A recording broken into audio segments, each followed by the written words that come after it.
And we're going to take a look at an oral history interview that I did not too long ago with Marshall Rowland, pioneer country music broadcaster. You had a band. You were a member of a band that performed in the very, very early days of TV4. Harry, I'd like to back up a little bit. I came out of a little small town in South Georgia in 1947, excuse me. Wow. And anyhow, played in the band, the Florida Playboys. Ray Charles had been in the band, and it didn't work out, and he moved on. So they hired me as a steel guitar player. You replaced Ray Charles. Well, in a way.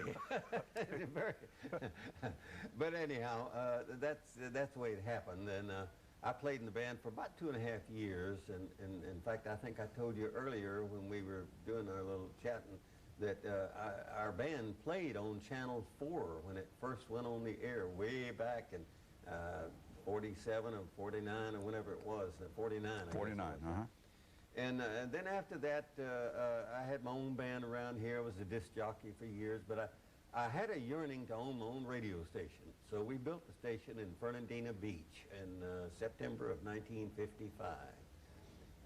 2 years after that, I had sold all the $1 spots I could sell in Fernandina, and I still was just barely eking out a living. And the call letters were?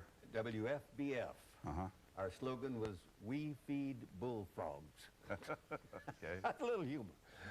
But anyhow, after a couple of years, I was able to go in with my father-in-law, and we bought WQIK, it had been on the air for maybe a year. It was a 1,000-watt daytimer.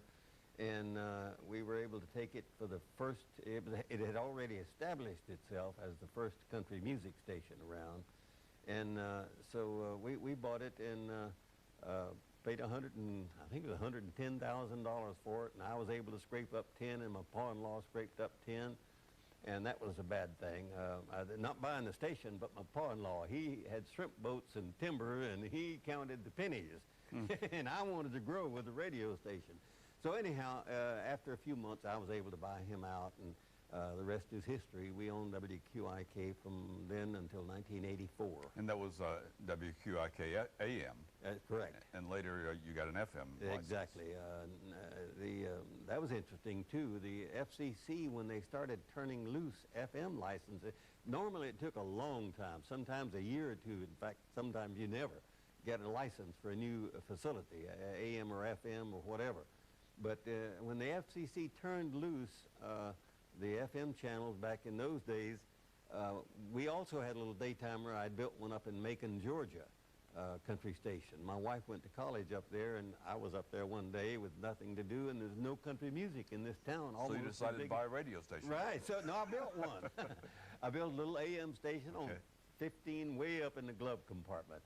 And anyhow, we got an FM license for Jacksonville, and one for Macon, Georgia at the same time, overnight, with less than 2 weeks' time, and we put WQIK FM on the air. Now, if you can, give us a little bit of a feel for what radio was like in those days. Well, Harry, I've had a wonderful career.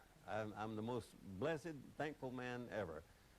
From the day we walked into WQIK, it just started making money, and it is not a great amount, but we paid the bills, and I had great sponsors, and the sponsors took a liking to me. I didn't have much of an education earlier back in Georgia. I did go through high school, but people like Hoyt Cotney Tire Service, this old man taught me more about business and how to deal with people and all in my early years of radio and all. And, you know, you just get so carried away, there's nothing else. Radio was my whole life. What, describe the situation now. How many other stations were there? Was there another country music station? Or? Not here, no. No, we had so the you first station. You carved out a niche. Right, exactly. It was the first daytime on 1280, WQIK was, and then we went to 5,000, and then I eventually moved it up to 50,000, but that wasn't profitable. By that time, FM had beginning to take over. Let me tell you a little interesting thing. I was so excited about the FM station.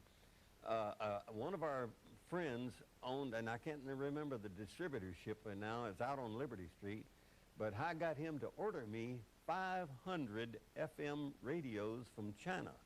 And we went on the air on our AM station selling those things so that people could have country music at night.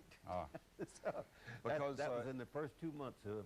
it was a brand new format. People did not own FM receivers. No, exactly. Just like when this station went on the air in 1949, the city had a people FM. didn't own TV sets. Exactly. The city had an FM station, and there may have been one or two others. Jones College, I don't remember. But we were one of the pioneers in FM and all.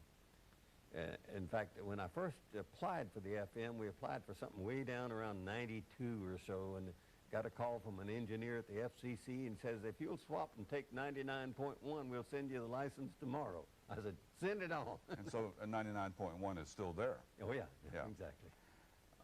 So what else? Those WJAX, The city-owned city-owned station, yeah, they had an FM. and WMBR. Yeah, and WJHP had an FM too, because I worked for a short period. They had a thing called bus radio where they programmed the FM station into all the city buses, and they needed someone to ride the control board and just play the records. I guess I learned more about pop music back then than ever in my life. And while we're on the subject of WJHP, they went into the television business That's briefly. exactly right, Jim. That was where I was a DJ for several years there. Gentleman from who was on Channel 4 also, excuse me, WMBR, Ted Chapeau was the morning man on the journal station, WJHP, and he left to come to 1460 WMBR, and so they gave me the whole morning slot. And I like I said, I've been lucky as all get out. I was a new fella. I had my morning show, and I sold my own ads and things like that. And a fellow called me one day and says, I'm building a new radio station here. How'd you like to go to work for us? And I went over to visit him. At WRHC it was. Mr. Cohn, his name was.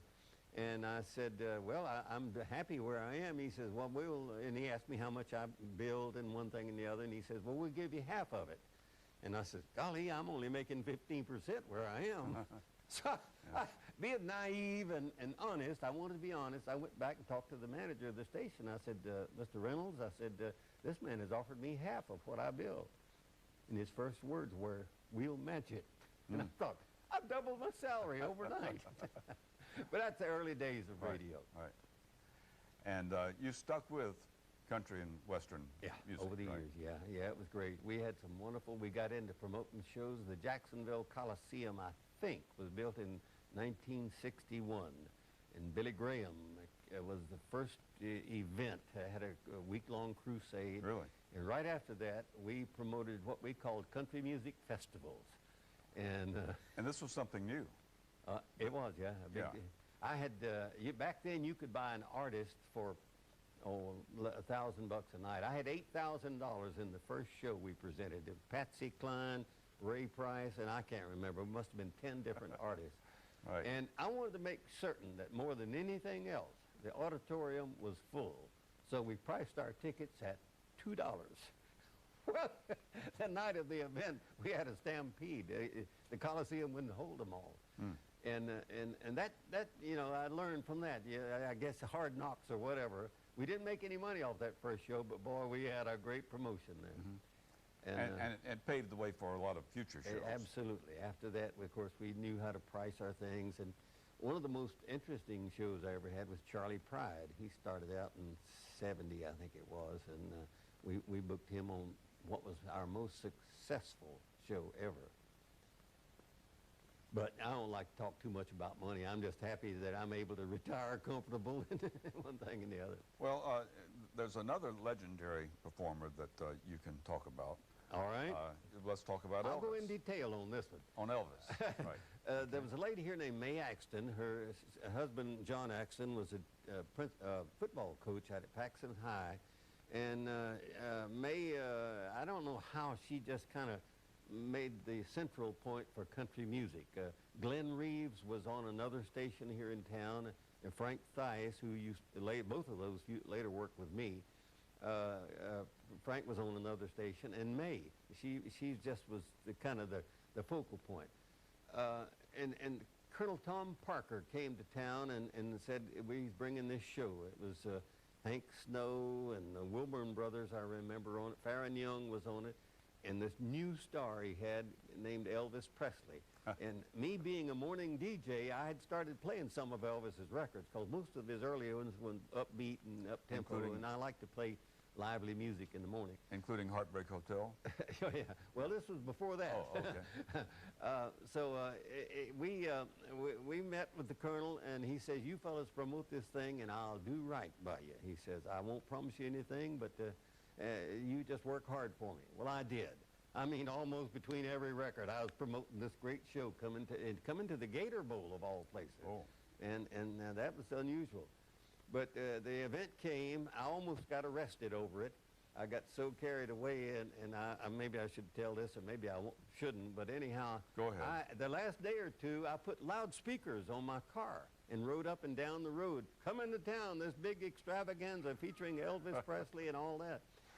Well, I stopped at a red light out on Pearl Street, and the cop pulled up behind me and says, what are you doing, you idiot? And I said, I'm promoting a great show. He says, you realize where you are? And I was right in front of the hospital. So you learn, like I said earlier, you learn through your hard knocks.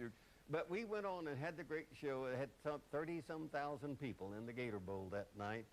And afterwards, I was on pins and needles because I had really worked hard on this thing, and the Colonel hadn't promised us any money.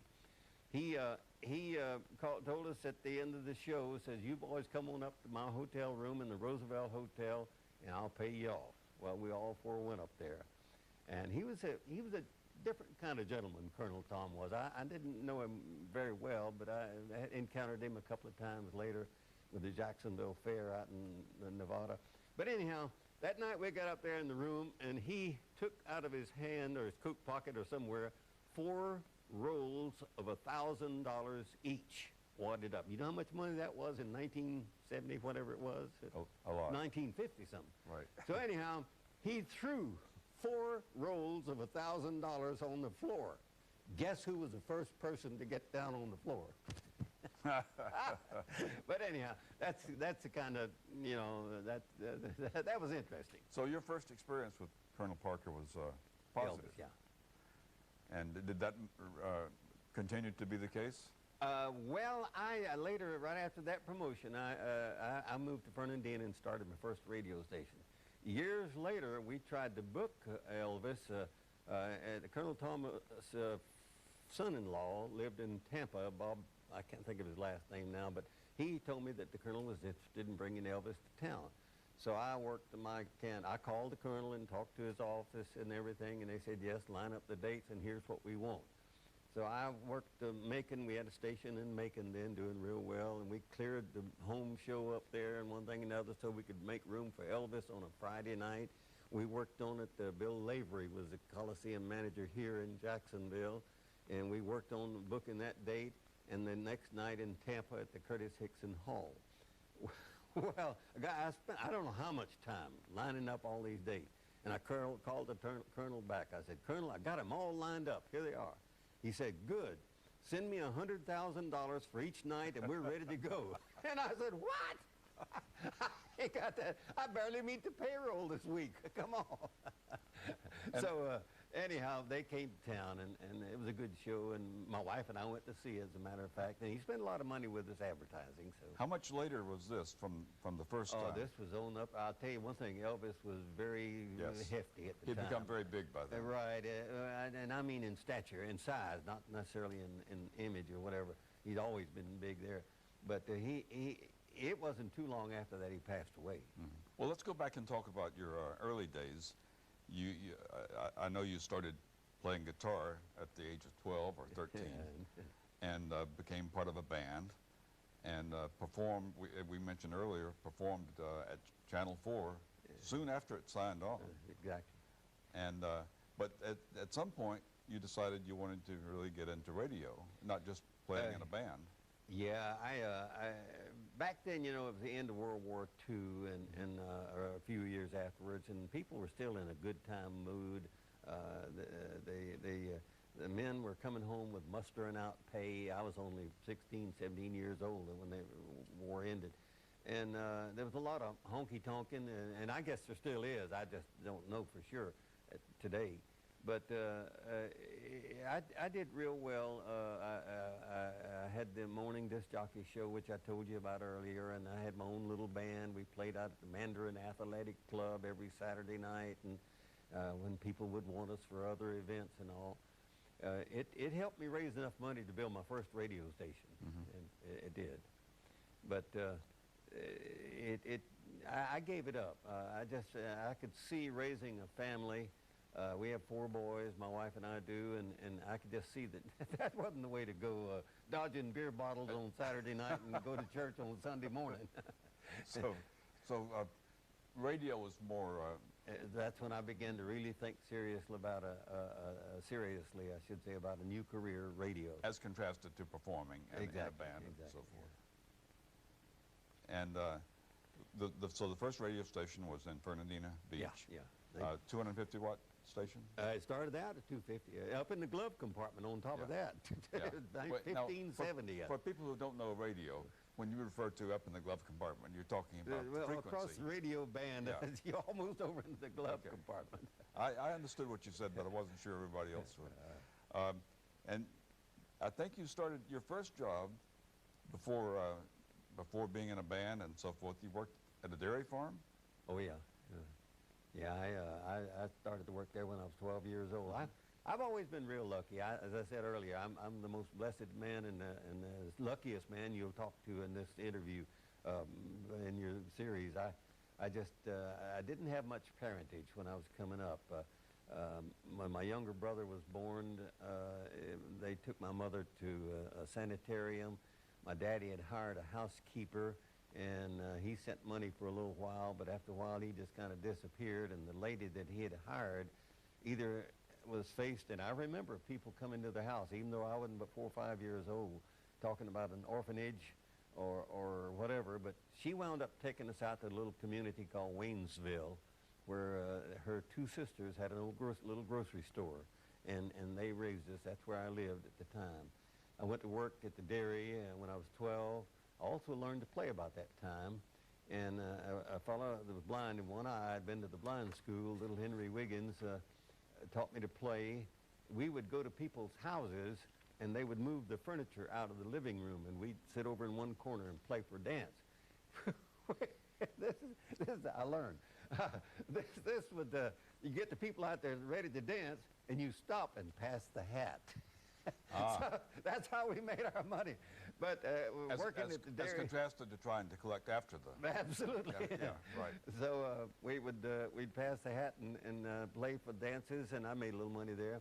I had an unusual thing happen at the dairy when I was 14 years old. I got my driver's license. It was right at the end of the war, and it was a necessary event or occasion or something that they would grant driver's licenses to younger people. And I walked into the highway patrol station. They saw me drive up in the milk truck, and so they gave me a driver's license. Well, in my last year of high school, the school bus, I went to school in Hunter, Georgia, and the school bus driver had a seizure, and it darn near killed everybody on the bus, but we got it under control, and there was nobody else to drive the bus. So, and we were no telephones around. We were out in the middle of nowhere. So I got behind the wheel and took the children, the rest of the guys home. I said children, took my friends there, really, schoolmates, and parked the bus, went to work at the dairy, and when I came back, one of my buddies said, "Man, you're in deep trouble," said the supervisor of schools has been down here, and he's going to put you in jail for driving the bus. And I said, "Well, I'll go face him now." And I did, and he said, "You're Rowland?" I said, "Yes, sir." R.D. Driver, his name was. He says, "You drove the school bus." I said, "Yes, sir." There was nobody else to take care of the people there. We could have sat out there for days, I guess. And he says, "How'd you like to drive it for the rest of the year?" And I was making $212 a month driving the school bus, playing at night. We're still working at the dairy. Had all the gas I could burn, which was rationed during then. And I had transportation out to wherever I wanted to play. I drove the school bus. That was an oral history interview with Marshall Rowland, pioneer country music broadcaster.